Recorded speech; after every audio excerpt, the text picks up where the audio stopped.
በጣም ብዙዎችን ያስደነገጠው የሽምግልና ፕሮግራም በጣም ያፋጠጣቸው ሰሞኑን የምናያቸው ሽምግልናዎች ሁሉም ስክሪፕትድ ናቸው። ይሄኛው ግን ይለያል። ሴት ሁለት የተለያዩ የሽምግልና ቡድኖች በተመሳሳይ ቀን የወላጆቿ ቤት ተገኙ።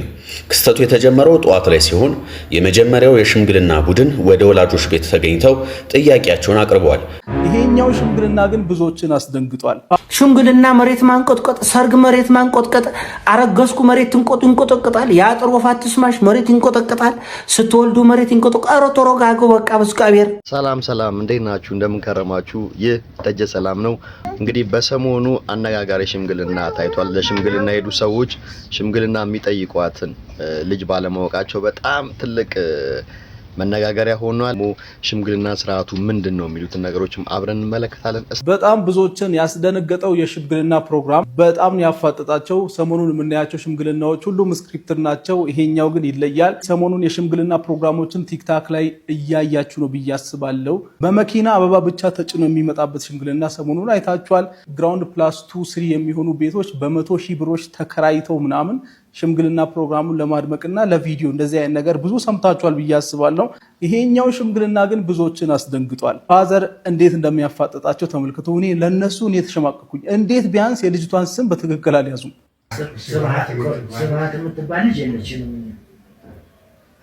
እንግዲህ እዚህ ጋር እንደምታዩት ሽማግሌዎቹ መጥተው ልጆትን ለልጃችን ሲል ስብዓት የምትባል ልጅ ፈልገው የመጣ ነው ብለው እንዳሉት ነው የሚሰማኝ። እና ስብዓት የምትባል ልጅ የለችኝም ብለው በግልጽ ሲያፋጥጣቸው ይታያል። እንቀጥልሽ። ስብዓት የምትባል ልጅ የለችኝም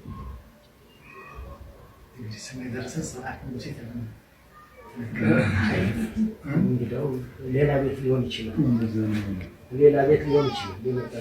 ተሳስታችሁ አይ ብጻት ናት መሰለኝ የሚል ነገር ተናገሩ። እሺ እንቀጥል።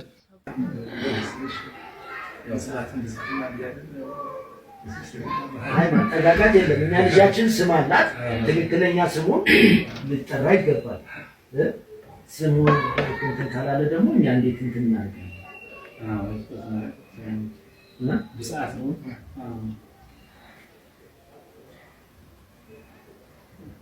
ፋዘር እስካሁን በቃ በጣም ዲስአፖይንትድ ነው እየሆነ ባለው ነገርና ያልገባቸው ሰዎች አሉ። ለምን ያፋጥጧቸዋል በቃ ምናምን የሚሉ ሰዎች አሉና የዘመኑ ልጆች እንግዲህ እኛ ከዚህ ነገር መማር አለብን ብዬ አስባለሁ። እንቀጥልሽ። አይ ሰዓት አልፏል።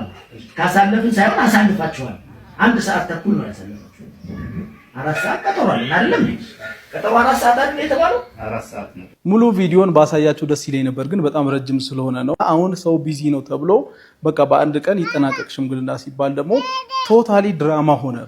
በቃ ምንም ትርጉም የሌለው ነገር ሆነ ሽምግልናና ትክክለኛው ሽምግልና እንደዚህ ነው እያሉ ሰዎች ኮሜንት እያደረጉ ነው። ምን ትላላችሁ? እንደተከታተላችሁት ነው የሽምግልና በጣም አናዳጅ ነው ማለት ይቻላል። ምክንያቱም ያው እንዳያችሁት ነው በጣም አስጨንቀዋቸዋል። አንዳንድ ጊዜ ቀልድም መስሎኝ ነበር የመጀመሪያ ሳየው ቪዲዮውን፣ ወይ ደግሞ ፕራንክም ለማድረግ ወር ድራማ መስሎኝ ነበር።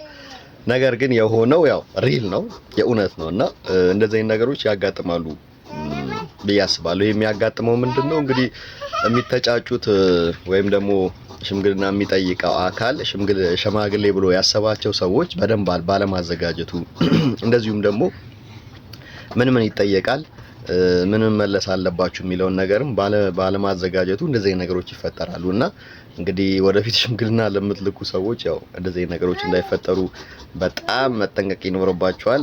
እምነት ነው የምናጎለው ማለት ነው። ስለዚህ በዚሁ ደግሞ እንዳያችሁትም ኑቲ ዳሎል ወይም ደግሞ ዶክተር ጢሞቴዎስ ይባላል ያው እንግዲህ ሪአክሽን ሰራ የነበረው እሱም የራሱን ሐሳብ አቅርቧል። እናንተስ ምን ትላላችሁ? እስቲ እናንተስ የሽማግሌ ሂደቱ ምን ይመስል ነበር? እንዴት ታዘባችሁት የሚለውን ነገር እስቲ ኮሜንት ስር ጻፉልኝ። ከዚህ በመቀጠል ደግሞ አንድ ሴት 2 ሽማግሌዎች በአንድ ቀን መጡ ይለናል። ይሄ ወንድማችን እንዴት ሊሆን ቻለ? እስቲ እንከታተል። አያሰማ የለ ለአንዲት ሴት 2 የተለያዩ የሽምግልና ቡድኖች በተመሳሳይ ቀን የወላጆቿ ቤት ተገኙ። ክስተቱ የተጀመረው ጠዋት ላይ ሲሆን የመጀመሪያው የሽምግልና ቡድን ወደ ወላጆች ቤት ተገኝተው ጥያቄያቸውን አቅርበዋል። ወላጆችም በጥያቄው ተስማምተው ልጃችንን ሰጥተናል በማለት ቡራኪያቸውን ሰጥተዋል። እንደ ባህሉና እንደ ስርዓቱ ቤተሰብና ሽማግሌዎች በደስታ ወደ ምግብ ገበታ ቀርበው የምስራች እየተባባሉ ባሉበት ወቅት ነበር ሌላ ያልተጠበቀ ድምጽ የተሰማው። የመጀመሪያው ቡድን ገበታ ላይ እንዳለ ሁለተኛው የሽምግልና ቡድን በደጅ መቆማቸው ተሰማ። እነዚህም ሽማግሌዎች የመጡት ለዚህች ሴት ልጅ የጋብቻ ጥያቄ መሆኑ ሲታወቅ በስፍራው የነበረው ድባብ በአንድ ጊዜ ወደ ግርግር ተቀይሯል። ወላጆችም ሆኑ ታዳሚዎች ለአንድ ልጅ እንዴት ሁለት ሽምግልና በአንድ ቀን ይመጣል በሚል ግራ የተጋቡ ሲሆን ቀድመው እሺ የተባሉት ሽማግሌዎችና አዲስ የመጡት ቡድኖች መካከልም መጠነኛ አለመግባባት ተፈጥሯል። ጉዳዩን የታዘቡ ሰዎች እንደሚሉት ታዲያ ክስተቱ በታሪክ የማይታይና እጅግ አነጋጋሪ እንደሆነ ተናግረዋል። አንዳንዶች ልጅቷ ለሁለቱም ወገኖች ፈቃድ ሰጥታ ይሆን የሚል ጥያቄ ሲያነሱ፣ ሌሎች ደግሞ ይህ የአጋጣሚዎች ሁሉ አጋጣሚ ነው በማለት አስተያየታቸውን እየሰጡ ይገኛሉ። እንዳዳመጣችሁት ነው። በጣም የሚገርም ነው። እውነትም አይመስልም ነበር። ነገር ግን ያው አንዳንድ ጊዜ ይፈጠራል። እንደዚህ ነገሮች ሲፈጠሩ ምን ልታረግ እንደሚያደርግ ቤተሰብ አላቅም። እስቲ እናንተ አጋጥሟችኋል ወይ? ይሄ እውነት ነው ውሸት ነው የሚለውን እስቲ ኮሜንት ጻፉልኝ። ከዚህ በመቀጠል ደግሞ ብዙዎቻችን ያው የሽምግልና ስርዓቱን እንቃወማለን፣ የሽምግልና ስርዓቱን ደግሞ እንተቻለን እና አንድ እህታችን ግን ሽማግሌ ሲላክ ስንት ነው መላክ ያለበት ብላ ሐሳብ ሰጥታለች። ምን ያህሎቻችን ሽማግሌ ስልክ አሁን እንደምናየው 20 30 ከኦልሞስት በትንሹ ከ10 በላይ ነው እየተላከ ያለውና ይሄ ስርዓት ነው ወይ? እንደዚህ መሆን የለበትም እያለች እህታችን ትሞግታለች። እናዳምጣት። 10 ሽማግሌ የሚልክ ሰው ወይ ደላላ ነው ወይ አጭበርባሪ ነው። ዶንት ካም ፎር ሚ እኔ አም ጀስት ሴይንግ። እሺ ሽምግልና በባህላችን እናንተ ሰዎች እዚህ ቲክቶክ ላይ ኮመጥቼ ወግ አጥባቂ ያደረጋችሁን የሌለኝን ወግ አጥባቂነት ማለት ነው። ሽምግልና በባህል 4 5 ግፋቢል በዛ ከተባለ 6 ሰው ነው የሚላከው። ሽማግሌ የሚሆኑ ሰዎች ራሱ ወላጅ ሄዶ ሲጠይቅ አብረን ያሳደግነው ልጃችን ለምን የነሱ ማስተዋጽኦ አለበት? ሲያጠፋ ተቆጥታችሁ መክራችሁ ከኛ ጋር እታች ላይ ብላችሁ ለዚህ ያበቃ ነው ልጃችን ዛሬ ለወግ ማዕረግ ደርሶ ሴት ቤተሰብ ሽማግሌ ሊልክ ነውና ሽማግሌ ሁኑን ተብለው ሲጠየቁ አይ የሚሉ ሰዎች ራሱ አሉ። ስለተጠየቁ ብቻ እሺ ብለው አይሄዱም። እኛ የእናንተን ቤተሰብ ይሄን ያህል እናውቃለን ወይ? ይሄን ያህል ቅርበት አለን ወይ? ለምን ሽማግሌ ማለት ተጠሪ፣ ተጠያቂ፣ ዋስ ማለት ነው። ተወካይ። ይሄን ቤተሰብ ወክለን ሌላ ሰው ጋር የምንሄደው እውቀቱ አለን ወይ ብለው እንትን ይላሉ። አንድ ሁለተኛ ነገር የሴት ቤተሰብ ጋር ሽማግሌ ሲላክ ራሱ ለመመላለስ ተዘጋጅቶ ነው። የሴት ቤተሰብ ይኮራል። እንዴት ብትደፍሩን ነው ልጃችንን የት ብታዩብን ነው ብለው ከበር ሁሉ አላስገባም ሊሉ ይችላሉ። ከዛ ሴት ትጠየቃለች። ማን ነው? የት ነው ያየሽ? ምንድነው ግንኙነታችሁ? እንደ ሴም ታይም ደግሞ የሷን ቤተሰቦች የከሌ ልጅ እኮ እኛ ቤት ሽማግሌ ላከ። ማን ነው እሱ? ቤተሰቦቹ ምንድናቸው? ከየት ነው የመጡት? ጎረቤታቸው ማን ነው? የሚለውን ነገር ያጣራሉ። ከዛ መጨረሻ ላይ ልጃችሁን ለልጃችን እንሰጣለን ራሱ እኮ ሲባል ድግስ አይደለም የሚደገሰው። ምግብ ነገር ይሰራና ትንሽ ለመቅመስ ያህል ነው እንጂ እንትን ለማለት አይደለም። ይሄ ሆ ብሎ መጥቶ ሆ ብሎ ይወስዳል። ልጅን ከቤት የማስወጣት ፕሮግራም ነው እንጂ ሽምግልና አይደለም። እነዚህ ሰዎች አሁን ላይ ብዙ ጊዜ ካፕሎች ወይም ጥንዶች ተጠናንተው ጨርሰው ፕሮፖዝ ካደረገላት በኋላ ነው ሽማግሌ የሚላከው። 10ም ላከ 20ም ላከ ግማሹ አርቲስትም ሆነ አልሆነ ፖይንቱ ምንድነው ሊባል ይችላል። ትዳር በፍቅር ሊጀመር ይችላል፣ ግን ትዳር በመሰረቱ ህይወት ነው። ከዚህ ሰው ጋር የቀረው ህይወቴን አብሬ እየገነባው ኖራለው ነው። በህይወት ከአንድ ሰው ጋር ስትኖሩ ደግሞ ግጭት አለ። ሸንጋይ መካሪ ያስፈልጋል ሁል ጊዜ ማለት ነው። እነዚህ ሰዎች ብዙ ጊዜኛ ማህበረሰብ ውስጥ ደግሞ ወንዶች አባት መሆን እንዳለባቸው እንጂ አባትነትን አይማሩም። ባል መሆን እንዳለባቸው እንጂ ባልነትን አይማሩም። ሀይ የሚል ሰው ያስፈልጋቸዋል።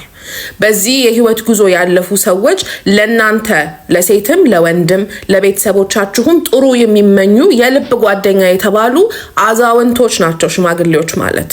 ከትዳሩ በኋላ ራሱ ዘለቄታዊ ሚና አላቸው። በኋላ እኔ አንድ ነገር ብሆን በአንድ ነገር ብከፋ ባለቅስ የኔ ወላጆች ሄደው ሽማግሌዎቹን ነው የሚጠይቁት። ይሄ ልጅ እንዲህ ነው ብላችሁ አልነበረም ወይ? ቃላችሁን አልሰጣችሁንም ነበር ወይ ይባላል። ሽምግልና ማለት ይሄ ነው እና አሁን ላይ ያካሄድን ያለነው ትልቅዬ ድግስ አበባ 20 ሰው ግማሹ አርቲስት ነው። ካሜራ ለምን አለ እሱ ይሄ ነው አዲሱ ባህላችን ብለን የምናስብ ከሆነ አዲስ ስም እንስጠው። ከዛ ሽምግልና የሚለውን ነገር እንዳለ ፕሪዘርቭ አድርጎ መቀጠል የሚፈልግ ሰው ይቀጥል። አለበለዛ በቃ አሁን አንዳንድ ሰዎች ቤቢ ሻወር ሲያከብሩ አይቻም ለቀው ይሄ ቤቢ ሻወር ነው ላለው። ሽምግልናው ግን ሽምግልና የሚል ርዕስ ይዞ ከዛ ግን ሽምግልና አይደለም። ያ ነው ሰውን ግራ እያጋባ ያለው። ሰው ወይ አዲስ ባህል እንፍጠር፣ መበረዝም ካለበት እኮ ሊበረዝ ይችላል። አሁን ብዙ ጊዜ አንዳንድ ሰዎች ኦልሬዲ የተዋወቁ ፍቅረኛሞች ስለሆኑ በቃ አባባ ሽማግሌ ነገ ይመጣል ይባላል። ሽማግሌዎቹ ሲመጡ አንድ ጊዜ ብቻ እናስብበት ብለው በሁለተኛው ጊዜ እሺ ሊሉ ይችላሉ። መበረዝም እንደዚህ ነው። በዚህን ያህል አሁን እየተካሄደ ያለው በእኔ አስተሳሰብ ሽምግልና ነው ብዬ አላስብም። በጣም ታቻት በሉኝ ብላ ነው የጀመረችው። ነገር ግን በጣም የሚገርም ነገሮችን የተናገረችው እኔ ማለት ማላቃቸው ነገሮችም አሉ። እውነት ለመናገር እሷ ከተናገራቸው ብዙዎቻችሁም ትምህርት እንደወሰዳችሁበትና እንደተማራችሁበት ተስፋ አደርጋለሁ። ከዚህ በመቀጠል ደግሞ እንግዲህ ብዙዎቻችን የምናውቀው ሽምግልና ድግስ ወይም ደግሞ እንደዚሁ በጣም ሰርግ እየሆነ ነው፣ ከተማውን እያጨናነቃችሁ ነው፣ ለምን እንደዚህ ይሆናል እያለ በምሬት ይገልጻ አንድ ወንድማችን አለ። እስቲ እሱን እናዳምጠው። ሽምግልና መሬት ማንቆጥቆጥ፣ ሰርግ መሬት ማንቆጥቆጥ፣ አረገዝኩ መሬት ይንቆጠቆጣል፣ የአጥር ወፋት ስማሽ መሬት ይንቆጠቆጣል፣ ስትወልዱ መሬት ይንቆጠቆጣል። ኧረ ተረጋጉ በቃ በስቃቤር እናንተ በአይሱዙ በሲኖ አበባ ታስጭናላችሁ። ከዛ ሎኛ ፍቅረኞች፣ ሎኛ ሚስታቸው፣ ሎኛ እህቶች አጎር አስጨነቁ። ለኔም አይሱዙ ካልመጣልኝ አበባ አፈር ማስደፋት አንችልም። እንኳን ሲኖ ሙሉ አበባ አንድ በግና ውስኪ ልኮኮ ሽምግልና ማግባት እኮ ኢትዮጵያ ውስጥ ከባድ ፈተና ሆናል። ኦሮ በካችሁ ቦልካችሁ ነው የዚህ አገር አርቲስቶቹ ባካችሁ አሁንም ጥጋባችሁ አልወረደላቸውም እንዴ? ማንም ሙርጋ ቲክቶከር እየመጣ ዝናውንም ቀማችሁ፣ ብሩንም ቀማችሁ፣ ማስታወቂያውንም ቀማችሁ። አሁንም ጥጋባችሁ አልወረደም እንዴ? ሽምግልና መሬት ማንቆጥቆጥ፣ ሰርግ መሬት ማንቆጥቆጥ፣ አረገዝኩ መሬት ይንቆጠቆጣል፣ የአጥር ወፋት ስማሽ መሬት ይንቆጠቆጣል፣ ስትወልዱ መሬት ይንቆጠቆጣል። ኧረ ተረጋጉ በቃ በስቃቤር እንዴ! ሌላው አያግባ እንዴ? ሌላው ሽማግሌ አይላክ እንዴ? እናንተ ሞት አስለሞደቻ ሴቶች እኮ መሬት ጠበባቸው እኮ እናንተ በአይሱዙ በሲኖ አበባ ታስጭናላችሁ። ከዛ ሎኛ ፍቅረኞች፣ ሎኛ ሚስታቸው፣ ሎኛ እህቶች አጎር አስጨነቁ። ለኔም አይሱዙ ካልመጣልኝ አበባ ይሄ ልብ ቅርጽ ይሄን እንትን ግብዳ ቤት የሚያክል ፎቅ የሚያክል አበባ ለኔም ካልተጫነልኝ ይላል። ባካቸ እኛ እንትን ሲኖሙላ አበባ ወይ ደግሞ አይሱዙ የሚያክል አበባ ልናስጮነላችሁ ቆርታ ሲኖሙላ አሸዋ አስደፉልን ብትል ብር የለንም። 80 ሺህ ብር ጎብታል። ሲኖሙላ አሸዋ ሲኖሙላ አፈር ለአትክልት ፈልጓለሁ ብትሉ 15 ሺህ ብር 20 ሺህ ብር ጎብታል። አፈር ማስደፋት አንችልም እንኳን ሲኖሙላ አበባ። ስለዚህ ሁላችን እንደ አቅማችን እንኖር። ያለንበትን ኢኮኖሚያዊ፣ ፖለቲካዊ፣ ማህበራዊ ጉዳይ ታውቁታላችሁ። ኦቨራክት አታድርጉ። መሬት አይጥበባችሁ። በቃ የአጥር ወፋትሽ አትስማሽ ጭንቅ፣ ለዚህ ለሽምግልና ጭንቅ፣ አረገዝኩኝ ጭንቅ። ግማሾቻቸው ባዶ ሆዳችሁን ምንድነው ሆዳችሁን አንቆብዳችሁ ወጥራችሁ ትመጡብናላችሁ። ስታረግዙ ራቁት ፎቶ የምትነሱ አርቲስቶች አላቸው። እና በሁሉኛን አትዋስጨሉ። እንቁልልጭ የማነ ነው አበሻ። አንተ ስትራብ፣ አንተ ስትጠማ እኛ ዓለማችን እያየን ነው። ምንድን ነው እኛ መሬት ጦበናል ነው ምንድን ነው? እኔ ደግሞ ድንቅ የሚለኝ የኢትዮጵያ የፊልም ኢንዱስትሪ ምን መሰላችን? ወንዶቹ ቲያትር ይሰራሉ፣ የቴሌቪዥን ድራማ ይሰራሉ፣ የሬዲዮ ድራማ ይሰራሉ፣ ፊልሞች ይሰራሉ። አሁንም ከአውቶቡስ ጋር ነው የሚጋፉት። በታመሙ ቁጥር እርዳታ ልመና ነው። ወንዶቹ ወግስ ቆልና ነው የሚኖሩት። 40 ዓመት 50 ዓመት ፊልም ኢንዱስትሪ ላይ ቆይተው ሴቶቹ በ4 ዓመት በ5 ዓመት ሰማይ የምትተኮሱት እንዴት ነው? ዝም ብሎ ጥያቄ ነው። ምንድን ነው ይህች ዓለም ለኢትዮጵያ አርቲስቶች ለሴቶቹ ለብቻ የምታደላበት ፍትሃዊ አይደለችም። ይቻላል። ምንድን የተለየ ኳሊቲ ምንድን ያላቸው ከወንዶች የተለየ? የምትነዱት መኪና ይዘጎንናል ሴቶች አርቲስቶቻችን። ምንጩን እናጣራው። እኔ ሽይሞቻቸው እኔ እኮ አትሰርጋ አልልም። በእናንተ ኪስ እኛ እንወዝበትም። ግን እንቁልልጬ ነው ወይ? አንተ አበሻ፣ አንተ በብሔር ትጎዳደላለህ፣ በሰፈር ትተራረዳለህ፣ ሬሳ ሜዳ ይወድቃል። እኛ ግን ይኸው አበባ በአበባ ሞልካችን አበባ፣ ሰርጋችን አበባ፣ ሽምግልናችን አበባ። ዶክትሬት ዲግሪ ይዘህ እኮ ዛሬ ሰዎች ሽምግልና ላይ እናንተ የምታደርጉትን ሽምግልና በዶክትሬት ተሞርቀው ማአት እውቀት ይዘህ እኮ እሱን አይደለም አንድ በግና ውስኪ ልኮ እኮ ሽምግልና ማግባት እኮ ኢትዮጵያ ውስጥ እኮ ከባድ ፈተና ሆናል። እውነት ነው። አንዳንድ ጊዜ ስናስበው በቃ ተውን ብሏል። መጨረሻ ላይ ተውን እያለ ነው። ስለዚህ እንተዋለን ማለት ነው የሱን ጉዳይ። በመጨረሻ ግን የመጨረሻ መልእክቴ ምንድነው የሚሆነው? ሽምግልና ለምንድን ነው የሚያስፈልገው? ለምን ሴቷ ቤተሰብ ጋር ሽማግሌ ይላካል? ለምን ሽምግልና የሚላክበት ምክንያቱ ምንድነው? ምን ሊያጠሙ ነው የሚሄዱት? ቀድሞውስ ምን ማወቅ አለባቸው የሚለውን እንግዲህ በጣም ትልቅ ወሳኝ ነገር ልነግራችሁ ነው ማለት ነው። ይሄን ቪዲዮ ተከታትለን እንመለስ። እስከ 7 ትውልድ ድረስ ይቆጠራል። የሷም የዘር ሐረግ ይታያል፣ የሱም የዘር ሐረግ ይታያል። የማይገናኝ ዘመድ ካልሆኑ ምን ይባላል? ይጋባሉ ማለት ነው። ግልጽ ነው። ስለዚህ የሽማግሌ አንዱ ጥቅም ምንን? ዝምድናን፣ የዘር ሐረግን ምን ለማለት? ለማጥናት። ለምንድን ነው የሚያጠናው? ዘመድ ሆነው ምን እንዳይሉ? እንዳይጋቡ ማለት ነው። ገብቷቸዋል? 5ኛ ሽምግልና የሚጠቅመው የቃል ኪዳን ዋስትናን ለማጽናት። እስኪጋቡ ድረስ የጮኝነት ጊዜ አለ፣ የተስፋ ጊዜ ማለት ነው። ባልና ሚስት እስኪሆኑ ድረስ የተወሰነ ጊዜ አለ። በዛ ጊዜ ነገሩ እንዳይበላሽ፣ የታሰበው ከሽፎ እንዳይቀር ቃል ኪዳናቸውን ሽማግሌዎቹ ምን ይላሉ? ያጸናሉ። እሷም ልቧ ርፍ የሚል ምን ከላከ በኋላ ነው? ሽማግሌ ከላከ በኋላ። ሽማግሌ ሳይልክ ዝም ብሎ ዓመት 2 ዓመት 3 ዓመት ሲያባብል ይቆይና ዘዋላ ትቷት ይሄዳል። አብዛኞቹ ሴቶች በወንዶች የሚካዱት የጮኝነት ጊዜያቸውን ሽማግሌ ሳይልኩ ስለሚያቆዩት ነው። ፍቅረኛሞች የሆኑና ዝም ብለው ረጅም ዘመን ጊዜ ይቆያሉ። ቤተሰብ አያውቀው፣ ትልቅ ሰው አያውቅ፣ የንስሐ አባታቸው አያውቅ። እነሱ ብቻ በድብቅ ያደርጉታል። በኋላ ሲሰለቻቸው ይተውታል። ሽማግሌ ቃል ኪዳን ያጸናል። በአብዛኛው ሽማግሌ ከተላከ በኋላ ያለው የጮኝነት ጊዜ አይፈርስም፣ ይጋባሉ። ሽማግሌ ሳይላክ የሚቆየው የጮኛሞች ጊዜ ግን ብዙ ጊዜ ፉርሽ ነው የሚሆነው። ስለዚህ ቃል ኪዳን እንዲጸና ምን ያስፈልጋል? ሽማግሌ ያስፈልጋል። ነው። በጣም የሚገርም ነው። እኔም በእውነት አላቅም ነበረ። ያው ሽምግልና የሚጠየቀው የሴቷን ቤተሰብ ፈቃድ ለማግኘት ብቻ ነበር የሚመስለኝ። ነገር ግን ያው መምህራችን እንዳሉት በጣም ሰፊ ነገር፣ ጥልቅ ነገር እንደሆነና በእርግጥ ሰፊ ክፍል አስተምረዋል። ብዙዎቻችን ተምረንበታል ብዬ አስባለሁ። በተለይ እንግዲህ ከተማውን አሁን እንግዲህ የማሂ ሰርግ አለ። እንግዲህ ሰምታችኋል። የማሂ እንግዲህ ወቾ ጉድ አዘጋጇ ሽምግልናዋ ነበረ። እንግዲህ ታያችሁት ሰርግ ነበር ይመስለው። ሻምፓኝ አለ፣ ውስኪ አለ፣ ኬክ ቆረስ አለ። እሷንም እንግዲህ እዚህ ጋር እንደምትመለከቱት በጣም ጭፈራ ላይ ነበረች፣ ዳንስ ላይ ነበረች እና ደስ ይል ነበር። ነገር ግን እንግዲህ አሁን ቅድም ካወራናቸው ጀምሮ ያለውን የሷና የሱ እንግዲህ የሷን የሽምግልና ሂደት እንዴት እናየዋለን የሚል ነገር ነው። ያው ደስ የሚል ነገር ነው በእርግጥ ሽምግልና፣ ነገር ግን በስርዓቱና በአግባቡ ቢሆን ደስ ይላል ለማለት ያክል ነው ማለት ነው። ስለዚህ ሁላችሁም እንደወዳችሁ ተስፋ አደርጋለሁ። ቪዲዮውን ከተመቻችሁ ላይክ አድርጉ፣ ሰብስክራይብ አድርጉ። ይሄን ይመስላል የዛሬ ቪዲዮአችን። ሰላም ሁኑ።